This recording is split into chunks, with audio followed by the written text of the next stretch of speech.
सहकार सप्ताहानिमित्त आकाशवाणी अकोला केंद्र सादर करीत आहे समन्वित कार्यक्रम भारत सहकाराची भूमी. कार्यक्रमाचं लेखन केलं आहे निशा औतकार यांनी. निवेदन आणि निर्मिती सहाय्य समीर शिरवळकर यांचं. आणि कार्यक्रमाचे सादर करते सूरज गोळे.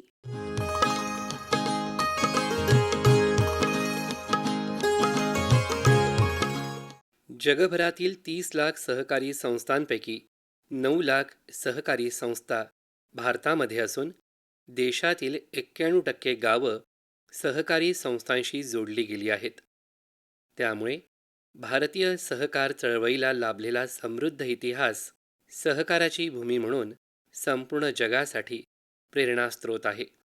लोकांच्या हाताला काम तसंच शेतकऱ्यांच्या मालाला योग्य दर देऊन त्यांची आर्थिक विवंचना थांबवण्याचं काम सहकारामुळं शक्य झालं. भारत देशाच्या विकास प्रक्रियेमध्ये सहकार क्षेत्राचं योगदान कुणीही विसरू शकणार नाही. त्यामुळेच 6 जुलै 2021 रोजी सहकार से समृद्धी हे ब्रीद घेऊन भारतात स्वतंत्र सहकार मंत्रालयाची स्थापना करून सहकार चळवळीला नवी गती आणि चिरकालीन अस्तित्व प्राप्त झालं आहे.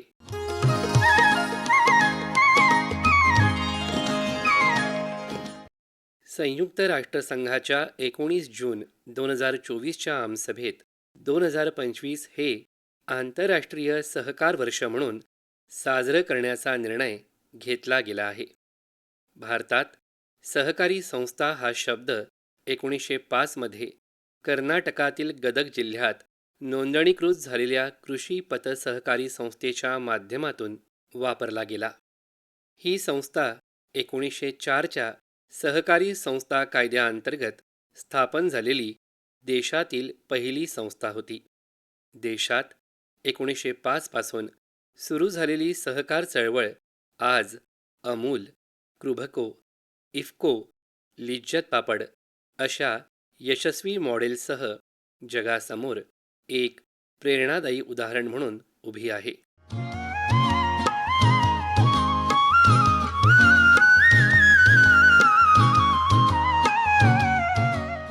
मध्यस्थ आणि व्यापाऱ्यांकडून होणारं शोषण थांबवण्यासाठी आशिया खंडातील पहिली दुग्ध सहकारी संस्था कैरा जिल्हा सहकारी दूध उत्पादक संघ म्हणून गुजरातच्या आणंद इथं 1946 मध्ये स्थापन झाली होती. आज तिलाच अमूल म्हणून ओळखलं जातं. विशेष म्हणजे आज अमूल सहकारी संस्था ही जगातील सर्वात मोठी दुग्ध उत्पादक संस्था म्हणून अभिमानानं भारत देशाचं नाव जगभरात पोहोचवत असून श्वेतक्रांतीची जनक ठरली आहे. 19व्या शतकामध्ये भारतात सहकार चळवळीचा उदय झाला. ब्रिटिश सरकारनं शेतकऱ्यांना स्वस्त दरानं कर्जपुरवठा करणं या उद्देशाने भारतात सहकारी चळवळ सुरू केली. सन 1904 साली सहकारी संस्थांचा पहिला कायदा झाला. भारताला सहकारी संस्थांचा समृद्ध इतिहास आहे. म्हणूनच भारत देशाला सहकाराची भूमी म्हणतात. सहकार से करता वतन आगे कदम आगे कदम. भारत देशात प्रत्येक गावामध्ये सहकारी संस्था पोहोचलेल्या आहेत. त्यामुळे सरकार आणि सहकार एकत्रित आल्यास देशाची समृद्धी होण्यास विलंब लागणार नाही. देशातील नागरिकांचा सहकारी क्षेत्रावर मोठा विश्वास असून सहकारी संस्थांमधील पारदर्शकता निर्माण करण्यासाठी सहकारी संस्थांच्या माध्यमातून मिळणारी कर्ज, गुंतवणूक, रक्कम भरणा यासह विविध बाबींसाठी डिजिटल व्यवहार प्रणालीचा वापर होणं गरजेचं असून या माध्यमातून सहकार क्षेत्र एक डिजिटल मॉडेल बनेल असा विश्वास व्यक्त केला जातो आहे.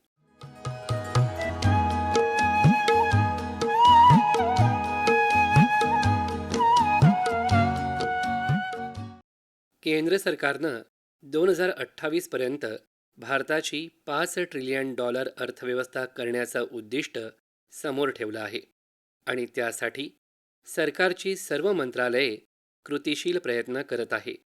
या उद्दिष्टपूर्तीसाठी सहकार क्षेत्राचा विकास अत्यंत गरजेचा आहे.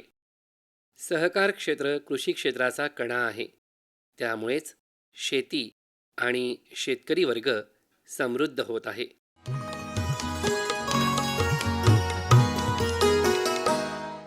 देशातील सहकार चळवळीमध्ये महाराष्ट्र कायम अग्रस्थानी राहिला असून देशातील सर्वाधिक सहकारी संस्था या महाराष्ट्र राज्यात आहेत. महाराष्ट्रातील सहकार चळवळीचा इतिहास सुवर्णाक्षरी असल्याची जाणीव आपल्याला इतिहासाची पानं चाळताना नक्कीच होईल. 1918ला नगर म्हणजेच आजच्या अहिल्यानगरमध्ये फार मोठा दुष्काळ पडला होता. त्यावेळी सावकारांनी अनेक शेतकऱ्यांच्या जमिनी हडपल्या. शेतकऱ्यांची झालेली घुसमट पाहता ऐन तारुण्यात असणाऱ्या विठ्ठलराव विखे पाटील यांचा आत्मा पेटून उठला. शेतकऱ्यांसाठी आपण काहीतरी केलं पाहिजे ही खुणगाठ मनाशी बांधून विठ्ठलराव विखे पाटील यांनी 23 जानेवारी 1923 मध्ये नगर जिल्ह्यामध्ये लोणी बुद्रुक सहकारी पतपेढीची स्थापना केली. ही आशिया खंडातील पहिली सहकारी पतपेढी होती. एवढंच काय, तर आशिया खंडातील पहिला सहकारी साखर कारखाना काढण्याचं श्रेयसुद्धा सहकार महर्षी विठ्ठलराव विखे पाटील यांना जातं. अर्थशास्त्रज्ञ धनंजयराव गाडगीळ यांच्या अध्यक्षतेखाली श्रीरामपूर इथं 1945 मध्ये द डेक्कन कॅनॉल्स बागायतदार परिषदेत विखे पाटील यांनी सर्व शेतकऱ्यांना एकत्र करून सहकारी साखर कारखाना काढण्याचा ठराव मांडला. अतोनात कष्ट घेऊन गावोगावी भटकंती करून भागभांडवल जमवलं. कारखान्याला शासनाकडून मंजुरी मिळाली. विना सहकार नाही उद्धार याची जाणीव करून दिली. त्यामुळेच प्रवरानगर इथं शेतकऱ्यांच्या पहिल्या प्रवरा सहकारी कारखान्याची 31 डिसेंबर 1950 या दिवशी स्थापना झाली आणि साखर उत्पादन सुरू झालं.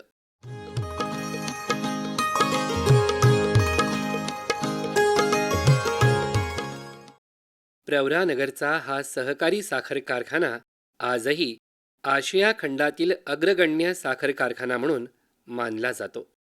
या कारखान्याचं उद्घाटन देशाचे पंतप्रधान पंडित जवाहरलाल नेहरू यांच्या हस्तेच व्हावं अशी विठ्ठलराव विखे पाटील यांची इच्छा होती. त्यामुळेच कारखान्याचं उद्घाटन 15 मे 1961 मध्ये लोणी बुद्रुक इथं तत्कालीन पंतप्रधान पंडित जवाहरलाल नेहरू यांच्या हस्ते करण्यात आलं. उद्घाटनावेळी पंडित नेहरू आपल्या भाषणात म्हणाले होते, विद्वान आणि श्रीमंत माणसंच मोठी कार्य करू शकतात ही माझी धारणा होती. परंतु कमी शिक्षण असूनही विखे पाटलांसारखे सामान्य शेतकरी एवढं मोठं कार्य करू शकतात हे मी आज पाहिलं. आजपर्यंत 12 फूट उंचीचा ऊस मी कधीही पाहिला नव्हता. तो आज नगर जिल्ह्यात पाहण्याचा योग आला, असंही पंडित नेहरू म्हणाले होते.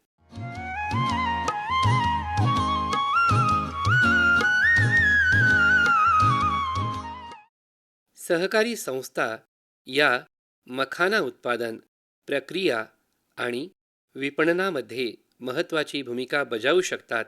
हा उद्देश डोळ्यासमोर ठेवून बिहार सरकार मखाना उत्पादकांसाठी सहकारी संस्था स्थापन करण्यासाठी प्रयत्नशील आहे. यामुळे जगातील सर्वाधिक मखाना उत्पादन करणाऱ्या कटिहार, मधुबनी, दरभंगा या जिल्ह्यांसह बिहार राज्याचा विकास आणि शेतकऱ्यांची आर्थिक स्थिती सुधारेल.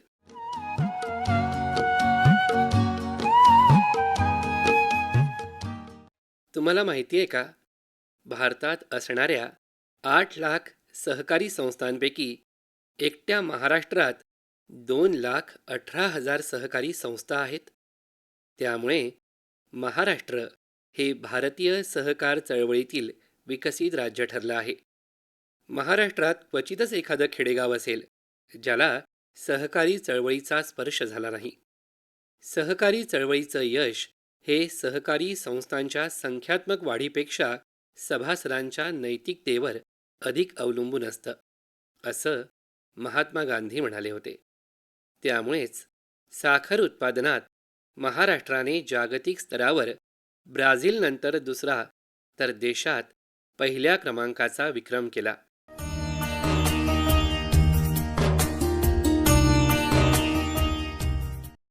सहकार क्षेत्रामुळेच विदर्भाला जागतिक पातळीवर ओळख मिळाली, हे विसरून चालणार नाही.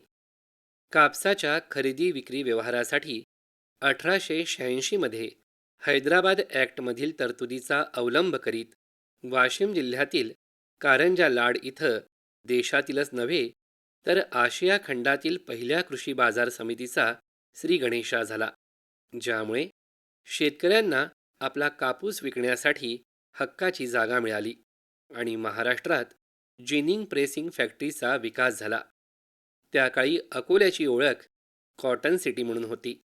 या कारणाने अकोला शहराला जोडणारे रेल्वे मार्ग यवतमाळ, अमरावती बडनेरा, मूर्तिजापूर अकोला, जलम खामगाव, आर्वी पुलगाव या रेल्वे मार्गांची निर्मिती झाली होती, ज्यामुळे विदर्भातील कापूस गाठी मुंबईच्या बंदरावर आणि तेथून मँचेस्टर लँकेशायरच्या मिलसाठी नेण्याची व्यवस्था उभी झाली.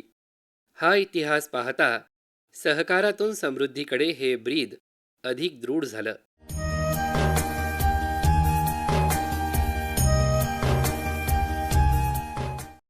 शेतकऱ्यांसाठी पतपुरवठा करणाऱ्या महत्त्वाच्या संस्था म्हणून महाराष्ट्रातील जिल्हा मध्यवर्ती सहकारी संस्था आणि गावोगावी असणाऱ्या विविध कार्यकारी सहकारी संस्थांची भूमिका महत्त्वपूर्ण ठरते. सहकार क्षेत्र समृद्ध करण्यामध्ये अकोला जिल्ह्याचा उल्लेख अग्रस्थानी राहिला आहे. अकोल्यात 1908 मध्ये सुरू झालेली दी अकोला जिल्हा मध्यवर्ती सहकारी बँक ही महाराष्ट्रातीलच नव्हे तर संपूर्ण देशातील पहिली जिल्हा सहकारी बँक होय. या बँकेचे आरंभीचे नाव the Akola central urban bank Akola असं होतं. 1908 साली अकोला जिल्ह्यात ज्या 13 सहकारी संस्था होत्या त्यांना स्थानिक सावकारांकडून कर्ज घ्यावं लागत असे. संस्थेचं कार्य जसं जसं वाढू लागलं तेव्हा पैशाची गरज भासू लागली. त्यामुळे एखादी केंद्रीय पेढी असावी या विचारानं अकोला जिल्ह्यात कॉपरेटिव्ह सेंट्रल बँकेचा उदय झाला.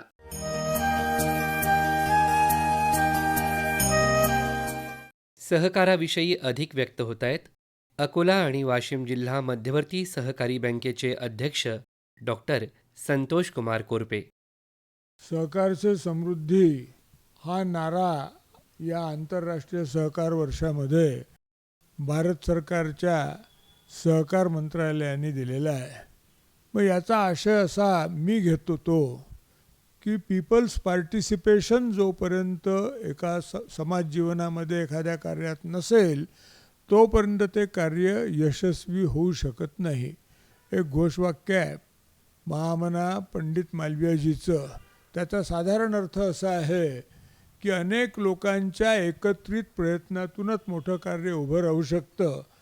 आणि ज्याप्रमाणे भारत सरकारचा हा विश्वास आहे, माझा त्याच्याहीपेक्षा ठाम विश्वास आहे की सहकारातूनच भारतीय जनमानसाला प्रगतीचा मार्ग दिसू शकतो. मी अकोला वाशिम जिल्हा मध्यवर्ती सहकारी बँकेचा अध्यक्ष या नात्याने जवळजवळ गेल्या 35 वर्षापासून सहकार जगतच आहे. मी बघितलं ही सहकारी पतव्यवस्था जोपर्यंत जिवंत आहे तोपर्यंत आमच्या शेतकऱ्याला हमखास पेरणीच्या हंगामामध्ये पीक उभं करण्याकरता म्हणून आवश्यक त्या भांडवलाची शाश्वती आहे. आणि ते कायम कसं राहील त्याकरता बँक ही खंबीर पायावरती कशी उभी राहील आणि भक्कमपणे कसं काम करू शकेल हे पाहण्याचा मी नेहमी प्रयत्न केलेला आहे. आणि लोकांच्या आशीर्वादाने त्यांच्या सपोर्टनी आम्ही या सगळ्या प्रयत्नात आजपर्यंत तरी यशस्वी ठरलेलो आहोत. सहकारी बँकिंगचा फायदा सहकारातले अनेक प्रोजेक्ट्स उभे करण्यामध्ये देखील झाला. त्यातले काही चालले, काही चालू आहेत, काही दुर्दैवाने बंद पडले. चालणाऱ्यामध्ये काही क्षमता असते म्हणूनच चालतात असंही नाही. बंद पडणाऱ्यामध्ये कुठले तरी फॅक्टर्स आडवे येतात म्हणून बंद पडतात असंही काही म्हणता येणार नाही. परंतु त्यांना भांडवल पुरवण्याची जी एक व्यवस्था म्हणून ही बँक आहे, या बँकेने तिचं काम आजपर्यंत पूर्ण केलेलं आहे आणि पुढेही करत राहील. आणि मला स्वतःला ही आशा आहे, नवे खात्री आहे, अकोला व वाशिम जिल्ह्यापुरतं सहकाराचा पाया हा भक्कम असल्यामुळे ज्या बँकेची गणना भारतातली पहिली जिल्हा मध्यवर्ती सहकारी बँक म्हणून अशा या आमच्या जुन्या अकोला जिल्ह्याचं कार्यक्षेत्र असलेल्या भागामध्ये सहकार हा आणखीन 100 वर्ष भक्कमपणे काम करेल, लोकांचं जीवनमान उंचवण्याकरता म्हणून त्याचा मोठा आधार मिळेल ही मी खात्री व्यक्त करतो.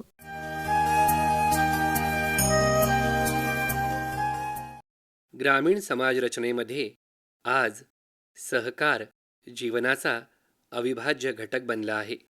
सहकारी क्षेत्राच्या विकासामुळे ग्रामीण भागात कृषी मालावर आधारित नवीन उद्योग स्थापन झाले. दुग्ध व्यवसाय, साखर उद्योग, तेलगिरण्या, प्रक्रिया उद्योग तसंच सुधारित बी बियाणे, प्रगत तंत्रज्ञान, रासायनिक खतं, पाणी पुरवठा, पीक संरक्षण इत्यादी सुविधांमुळे शेती उत्पादनात वाढ होऊन पिकांचे सरासरी उत्पादन वाढणे आणि यामुळे राष्ट्र विकासाला चालना मिळाली आहे. सहकारामुळे शेतकऱ्यांना एक विश्वास निर्माण झाला आहे. शेतकरी मोठ्या प्रमाणात आपला शेतमाल कृषी उत्पन्न बाजार समितीमध्ये विक्रीसाठी घेऊन येतात.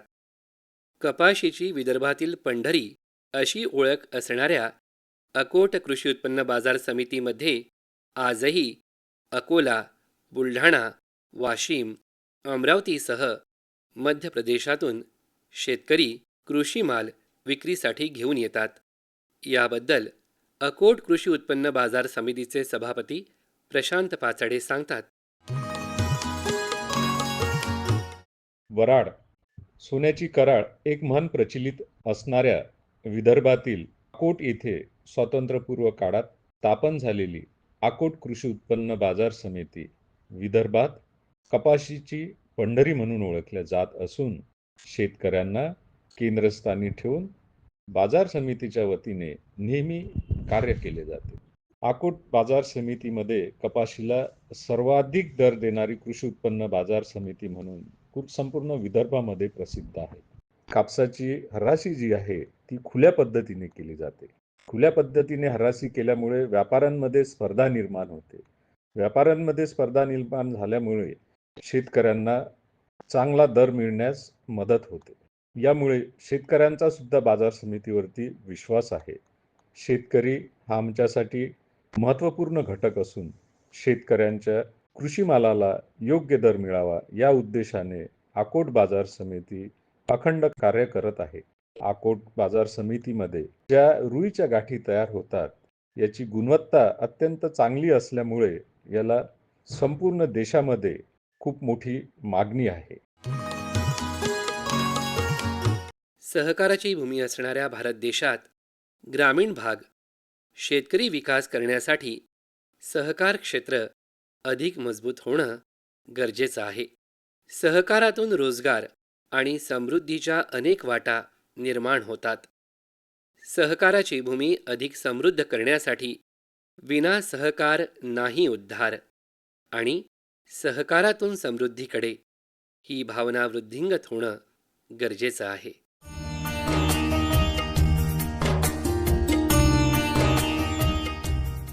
श्रोतेहो, आत्ताच आपण सहकार सप्ताहानिमित्त समन्वित कार्यक्रम ऐकलात. भारत सहकाराची भूमी. कार्यक्रमाचं लेखन केलं होतं निशा औतकार यांनी. निवेदन आणि निर्मिती सहाय्य समीर शिरवळकर यांचं. कार्यक्रमाचे सादरकर्ते होते सूरज गोळे आणि ही आकाशवाणी अकोला केंद्राची निर्मिती होती.